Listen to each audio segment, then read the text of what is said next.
10वें अंतर्राष्ट्रीय योग दिवस 2024 के आयोजन के क्रम में आयुष विभाग उत्तर प्रदेश के द्वारा योग सप्ताह के उद्घाटन समारोह के इस सत्र में मंच पे आसीन आदरणीय प्रोफेसर माखनलाल सर, आप इस महाविद्यालय के प्राचार्य हैं और लखनऊ स्थित यूनानी कॉलेज के प्राचार्य, आपका हार्दिक स्वागत करता हूं। और सबसे महत्वपूर्ण, पीछे जो छात्र छात्राएं बैठे हुए हैं, ये इस सत्र के विशिष्ट अतिथि हैं। इनका तालियों के साथ हम लोग स्वागत करें तो बहुत ही बेहतर है। सुबह से आप लोग बैठे हैं बहुत ही तन्मयता से और एक ऊर्जा और उत्साह आप लोगों के द्वारा ही आएगा।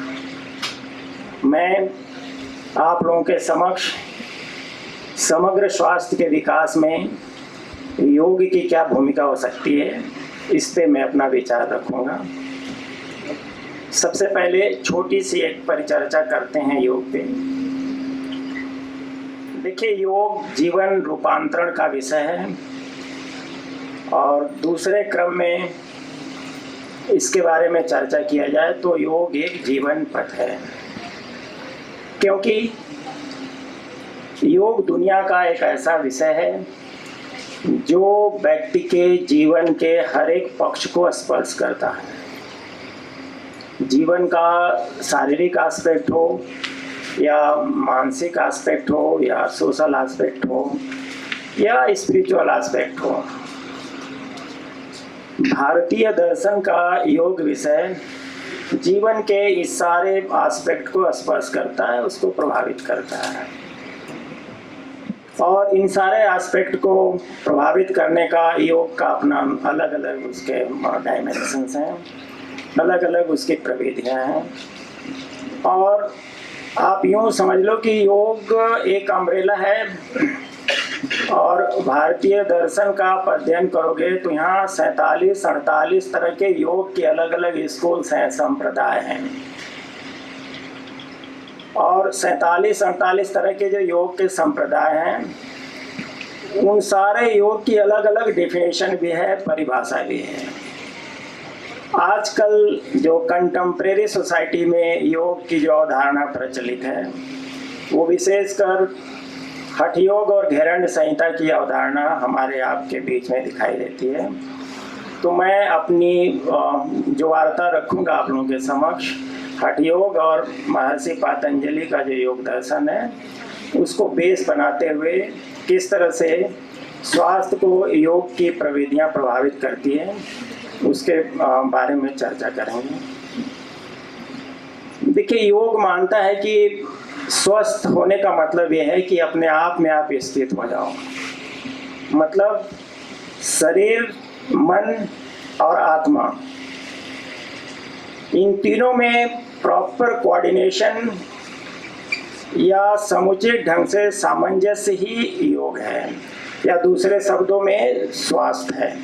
जब हम अपने स्व में स्थित होने की स्थिति में आ जाते हैं तो योग कहता है तभी व्यक्ति स्वस्थ है। उसके अलग अलग डायमेंशन है, आगे मैं उस पर चर्चा करूँगा।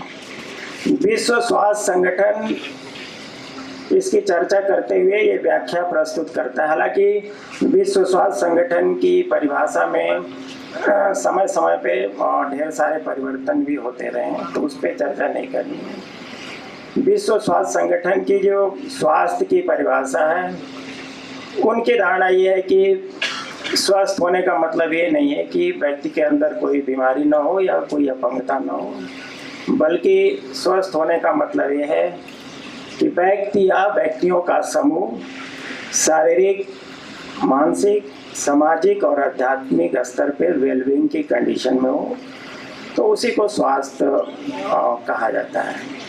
फिर स्वास्थ्य के जो मुख्य अंग हैं, स्वास्थ्य के जो मुख्य पिलर हैं, उनकी व्याख्या करें तो पहला आएगा शारीरिक स्वास्थ्य, physical health, mental health, social health और स्पिरिचुअल हेल्थ। अब शारीरिक स्वास्थ्य की उन्नति में योग का जो आसन का हिस्सा है या प्राणायाम है या षटकर्म है या बंद है, वो किस तरह से लाभदायी है, इसके बारे में थोड़ी सी चर्चा कर लेते हैं। देखिए, लोग योग का मतलब ये समझते हैं कि जो ये फिजिकल हम लोग जो पोस्चर बनाते हैं ये है, या ब्रीदिंग वाली जो एक्सरसाइज है वो है, ये योग नहीं है। आसन और प्राणायाम या षटकर्म ये योग का एक छोटा सा हिस्सा है। योग का साहित्य ये प्रतिपादित करता है कि जो योग का जो वास्तविक अभ्यास है वो 85% मानसिक अभ्यास है और 15% शारीरिक अभ्यास है। हमने क्या कर लिया कि आसन को योग समझ लिया। जैसे यहाँ पे चल रहा था, आप क्लिप देख लो, ऑफिस योग, वाई ब्रेक, हॉट योग, ढेर सारे। जब योग हमारे ऋषि मुनियों द्वारा प्रतिपादित योग बाहर के देशों में गया और वहाँ से योगा होके जब लौटा, तो उसके साथ ढेर सारी अच्छाइयों के साथ साथ ढेर सारी हास्यास्पद चीज़ें भी जुड़ गई। ये सब योग की परिधि में नहीं आता। उछल कूद करना, लगातार 4 घंटे कपालभाति करना या 3 घंटे प्राणायाम करना, ये सब अलाउ नहीं। महर्षि पतंजलि ये कहते हैं आसन के संबंध में कि जिस स्थिति में आपको सुख की अनुभूति हो वही आसन है। आप किसी पोस्चर में, किसी आकार में, किसी अंग विन्यास में आप बैठे हैं या खड़े हैं, आपको दर्द होने लगा तो फिर वो आसन नहीं है। उसी तरह से आप हठ योग के धनुरासन, शलभासन, मत्स्यासन, सर्वांगासन, शीर्षासन, तमाम तरह की इसकी श्रृंखला है। इनका अभ्यास आप करो और आपके पीठ में, कमर में, गर्दन में दर्द होने लगे तो ये सब आसन नहीं है, ये एक्सरसाइज है। इतना आप ध्यान रखिए। इसलिए शारीरिक स्वास्थ्य की प्राप्ति करनी है योग के अभ्यास के माध्यम से। तो योग का साहित्य कहता है कि फिर पहले अपने आप को उसके लिए पात्र बनाना पड़ेगा। हमारे या आपके अंदर योग के अभ्यास की पात्रता को ग्रहण करने की क्षमता नहीं है हमारे शरीर में, तो फिर वो अभ्यास आपका एक्सरसाइज हो गया। वास्तविक योगाभ्यास का आपको या हमको या किसी को भी लाभ नहीं मिलेगा। इसलिए शरीर को पात्र बनाना जरूरी है। जैसे आप मान लो ये फर्श है, यहाँ पे हम बीज बो दें तो इसमें अंकुर नहीं निकलेगा। बाहर जहाँ पे मिट्टी है, ये रजनीश जी वहाँ बीज बो दें और पानी दें तो अंकुर निकल आएगा। ठीक उसी तरह से इस पंच तत्वों से रचा हुआ जो शरीर है उसके साथ भी लागू होता है। तो हमारी शरीर की पात्रता यदि बन जाएगी तो हम आसन करेंगे, प्राणायाम करेंगे या ध्यान करेंगे या मुद्रा या बंध का अभ्यास करेंगे, तो फिर उस अभ्यास का वास्तविक जो योग साहित्य में जो उसके फायदे हैं या उसके जो लाभ हैं वो मिलने की सिचुएशन बनेगी। उससे फिर शारीरिक स्वास्थ्य में उन्नति होने की संभावना बनेगी। सुबह या शाम उछल कूद करना, एक अलग तरह से अपने टांग को इसमें फंसा लेना, ये सब योग नहीं है। यहाँ से ले रहे हो, यहाँ से छोड़ रहे हो, अरे भाई नियम कायदे होते हैं ना, उन सारे। जैसे आप लोग सर डॉक्टर्स हैं, आप किसी मरीज को बता दो कि ये वाली गोली सुबह शाम लेनी है, ठीक है, तब 3 दिन लो तो तुम्हारी ये जो प्रॉब्लम है ठीक हो जाएगी। और रोगी कहे कि नहीं साहब, डॉक्टर साहब ने बोला है कि 2 टाइम लेना, हम तो 10 टाइम लेंगे या 10 बार लेंगे दिन भर में, तो क्या होगा, रिएक्शन हो जाएगा। वो इसलिए कि उसने जो सर ने या डॉक्टर सर ने जो बताया नियम उसका पालन नहीं किया। उसी तरह से योग में भी हर एक अभ्यास के पीछे उसकी नियमावली है, उसका अभ्यास करेंगे तब। जैसे कुछ ऐसे आसन हैं जैसे बैलेंसिंग ग्रुप के आसन है, इनके अभ्यास करने से तमाम तरह की स्टडी है जिससे ब्लड सर्कुलेशन पे उसका अच्छा प्रभाव पड़ता है। तमाम तरह के ऐसे स्टैंडिंग पोस्चर्स के आसन है योग में, उनका नियम के तहत अभ्यास करने से नर्वस सिस्टम, जिसमें central nervous system, autonomic nervous system और पेरिफेरल नर्वस सिस्टम पे उसका इफेक्ट पड़ता है।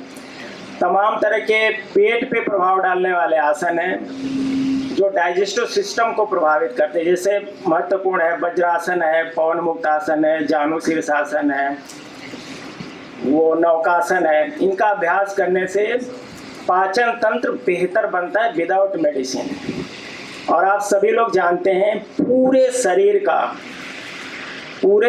का इम्यूनिटी का जो 80% बेस है वो डिपेंड करता है पाचन तंत्र पे।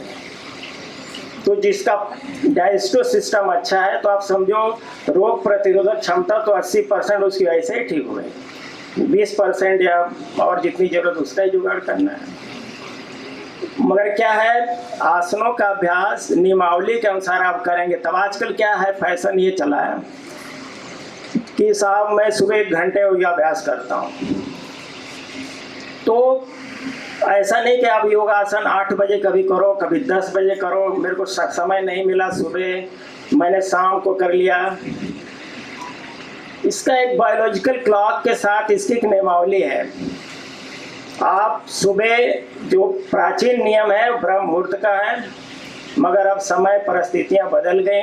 तो अब साइंस ये कहता है कि 6 से 7 के बीच में नॉर्मल आदमी का ब्लड प्रेशर ऊपर नीचे होता है, फ्लक्चुएट होता है। उससे पहले आप आसन या प्राणायाम का अभ्यास कर लीजिए, तब उसका आपको अच्छा लाभ मिलेगा।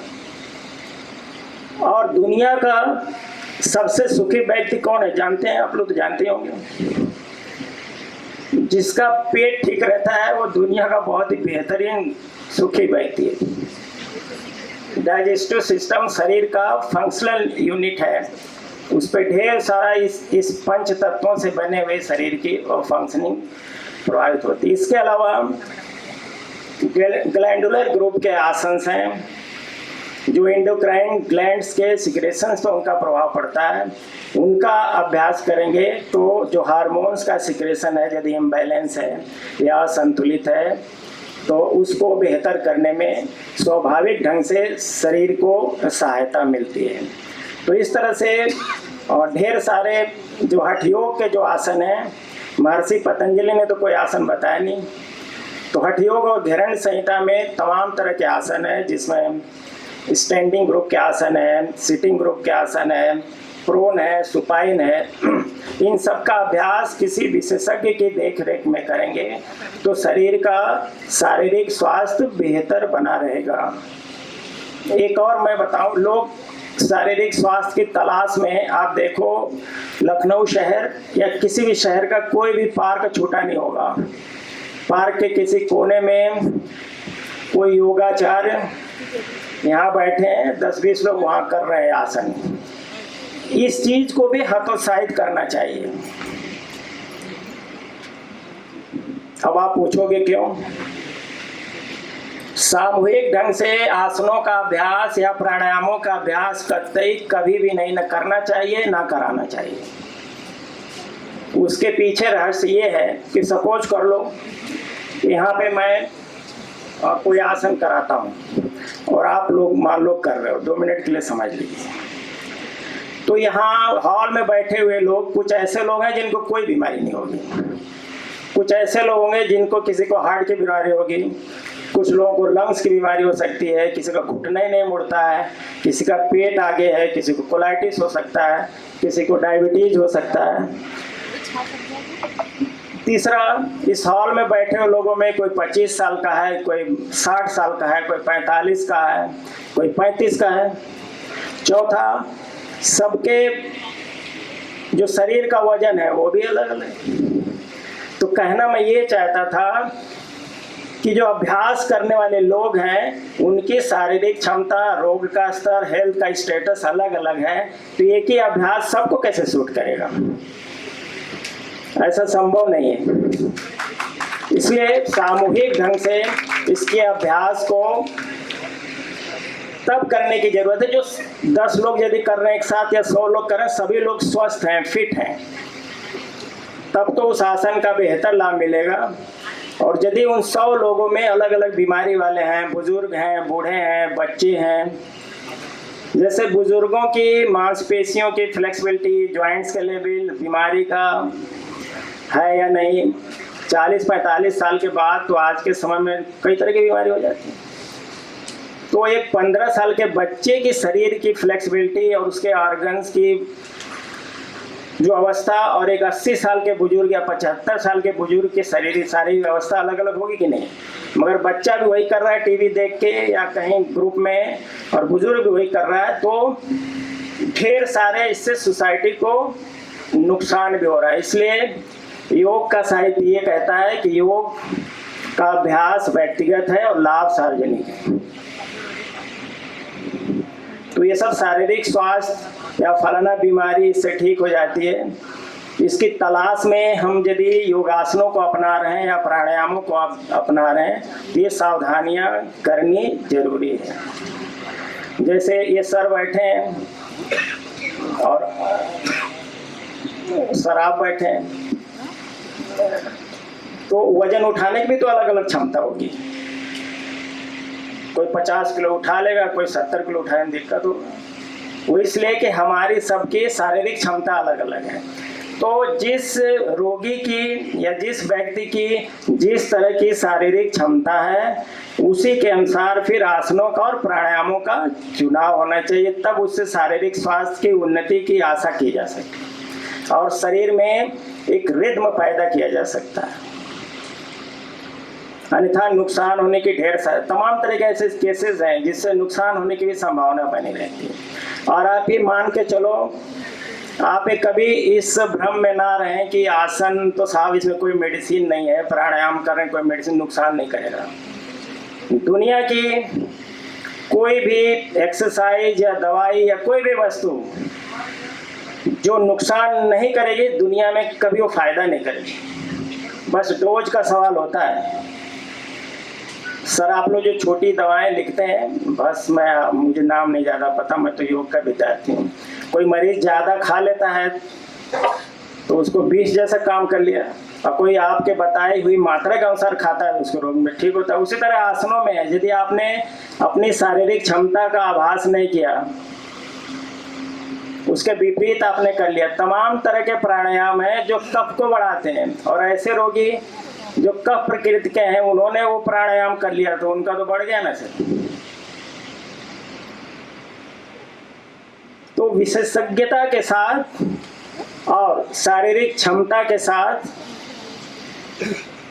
स्वास्थ्य के स्तर को देखने के साथ ही इन सारी चीज़ों का अभ्यास हो, तब इससे शारीरिक स्वास्थ्य की उन्नति की संभावना स्पष्ट रूप से बढ़ती है। दूसरा मैंने बताया मानसिक स्वास्थ्य। योग में कहा जाता है कि मानसिक ढंग से स्वस्थ होने का मतलब ये है कि हमारे जीवन में समायोजन कितना है। समायोजन एक बहुत व्यापक अर्थ वाला विषय है। समायोजन हमारे एक्शन में, समायोजन हमारे रिएक्शन में, समायोजन हमारे विचारों में, समायोजन हमारे व्यवहार में। जिसके पास अच्छा समायोजन है वो मानसिक ढंग से स्वस्थ है। दूसरी तरफ जो मॉडर्न अप्रोच है मानसिक स्वास्थ्य का, उसमें बताया जाएगा कि इसको स्ट्रेस नहीं है तो इसलिए ये मानसिक ढंग से स्वस्थ है, इसको एंजाइटी नहीं है, डिप्रेशन नहीं है, हेलुसिनेशन नहीं है, तो मानसिक ढंग से स्वस्थ नहीं है।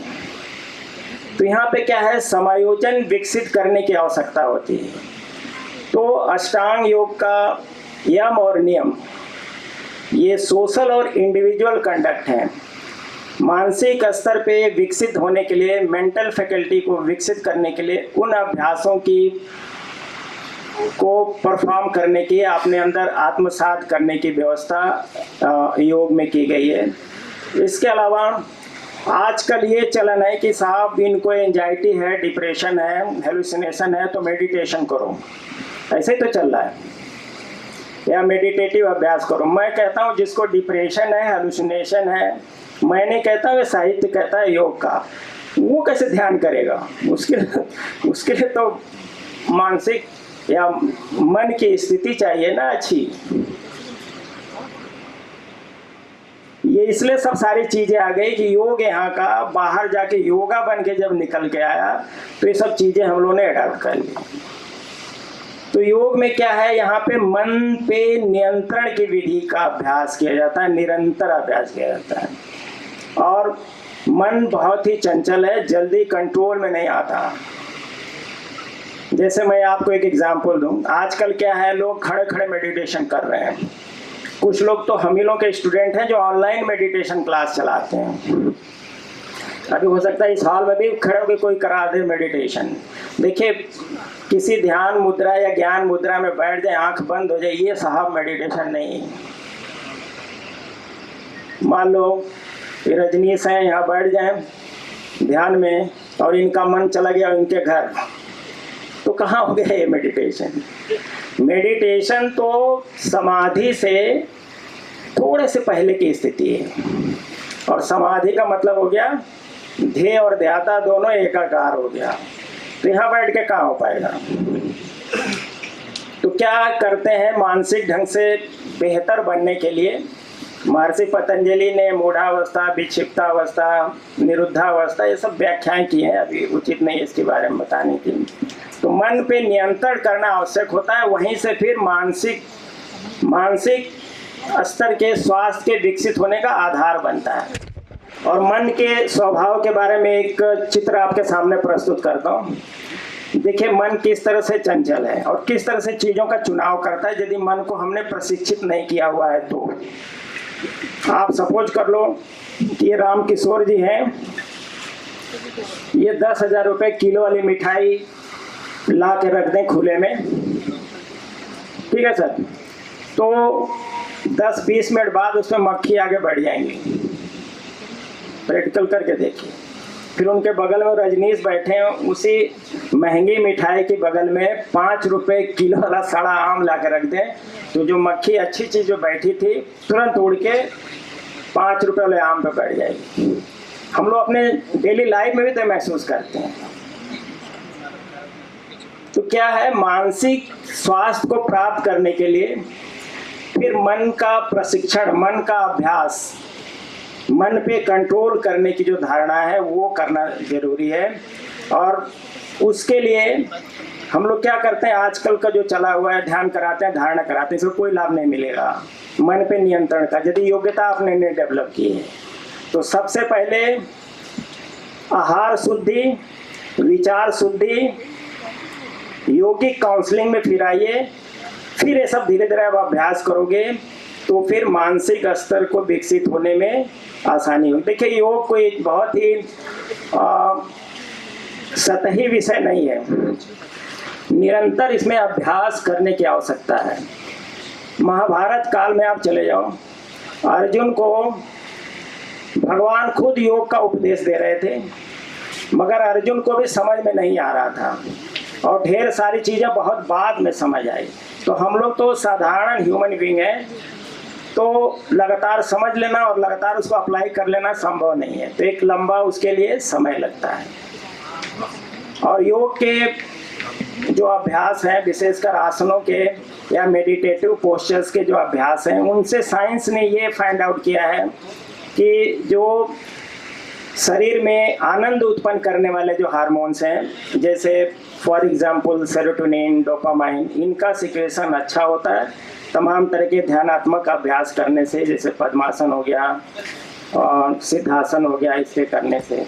दूसरी तरफ जो शरीर में तनाव पैदा करने वाले या मानसिक स्तर पे हमको कमज़ोर करने वाले जो हार्मोन्स हैं, कार्टिसोल या एड्रेनालिन, उनकी मात्रा धीरे धीरे कम होती है यदि हम सात्विकता के साथ करते हैं। दूसरा, मानसिक स्वास्थ्य को डेवलप करने के लिए योग में विशेषकर उपनिषदों में आहार के बारे में चर्चा है, सात्विक, राजसिक और तामसिक। तो यहाँ पे सात्विक आहार लेने की आवश्यकता है, जिससे हमारा, जब हम सतोगुणी जितना होते जाएंगे उतने स्तर पे हमारा मस्तिष्क और मन संपोषित होता है और मानसिक स्वास्थ्य का बीज हमारे अंदर धीरे धीरे अंकुरित होने लगता है। मगर यहाँ भी क्या है कि आहार का मतलब हम लोग ये कुल समझते हैं जो अभी हम लोगों ने खाया, स्थूल भोजन। योग में इस भोजन का तो महत्व ही है, मगर सात्विकता का महत्व है योग में कहा जाता है कि आँख का भी भोजन है, कान का भी भोजन है, नाक का भी भोजन है, और सबसे बड़ी बात, मानसिक स्वास्थ्य को अच्छा रखना है तो इमोशनल डाइट भी मिलनी चाहिए। तो जो स्थूल भोजन कर रहे हैं और ये जितने मैंने आहार बताया और इसका आहार मिल जाए तो वो बन गया आहार जो हमारे शरीर में फिर औषधि का काम करेगा। तो एक लंबी नियमावली है योगाभ्यास के लिए, तो ये सब चीज़ें करेंगे तो मानसिक स्वास्थ्य की बढ़ोतरी होने के चांस बनते। तीसरा मैंने हेल्थ का डायमेंशन बताया, सामाजिक स्वास्थ्य। आजकल आदमी ये समझता है कि साहब मुझे कोई बीमारी नहीं है तो मैं स्वस्थ हूँ। ऐसा नहीं है। यदि आपका अपने परिवार के सदस्यों के साथ, मित्रों के साथ, या मेरा ही मान लीजिए, या सोसाइटी के साथ बनती नहीं, आपके संबंध अच्छे नहीं है, मेरे संबंध अच्छे, वो आदमी सामाजिक ढंग से बीमार है। या हम खाली सोसाइटी में या नेशन में, स्टेट में अपने अधिकारों की बात करें और सोसाइटी के लिए हमारी जो रिस्पॉन्सिबिलिटी, उनकी बात, अपने जो कर्तव्य हैं उसकी बात करें ही नहीं, फिर भी हम सामाजिक ढंग से बीमार हैं।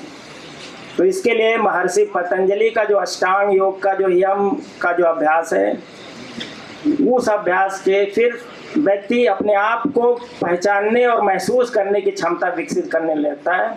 फिर उसके अंदर सामाजिक स्वास्थ्य की अवधारणा बढ़ने लगती है और एक समझ और एक विशेष अनुभूति के साथ एक बेहतर समझ डेवलप होने लगती है जो बाद में सामाजिक स्वास्थ्य के रूप में परिलक्षित होने लगती है।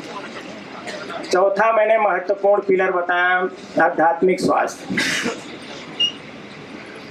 देखिए, योग ये कहता है कि आध्यात्मिक ढंग से हम स्वस्थ हैं, उसका एक ही पैमाना है कि हमारा जीवन सत्य के पास कितना है, या दूसरे शब्दों में हमारे जीवन में सत्य कितना है।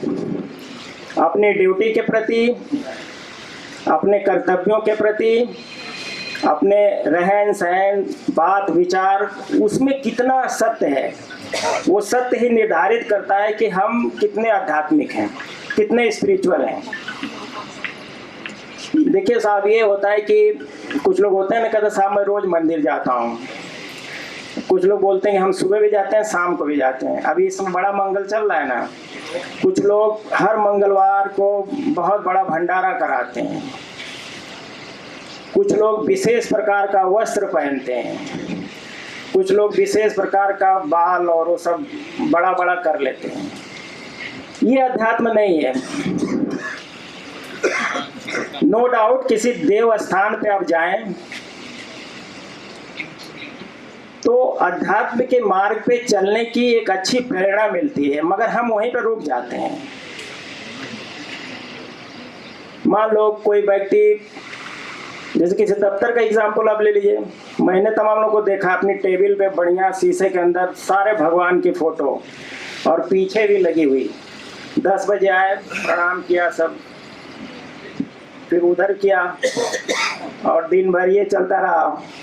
तो ये कहाँ का अध्यात्म? इसलिए अपने कर्म में कुशलता, विचारों की शुद्धता, सुंदर और सुगंधित जीवन, ये सारे डायमेंशन पे योग में प्रैक्टिस करने का अभ्यास है। उससे फिर सत्य घटित होता है, अहिंसा घटित होती है, अस्तेय घटित होता है, अपरिग्रह घटित होता है, फिर ईश्वर प्रार्थना। तो व्यक्ति समुचित रूप से आध्यात्मिक ढंग से उसके उन्नतशील होने का आधार बनता है। तो इस तरह से मैंने कुछ 4 डायमेंशन से बात करी, और शारीरिक ढंग से आदमी ठीक हो जाए या मानसिक ढंग से भी अच्छा हो जाए, सामाजिक ढंग से भी अच्छा हो जाए और आध्यात्मिक ढंग से भी अच्छा हो जाए, तो फिर ऐसे आदमी की शरीर, मन और आत्मा तीनों में सामंजस्य तो हो ही गई ना।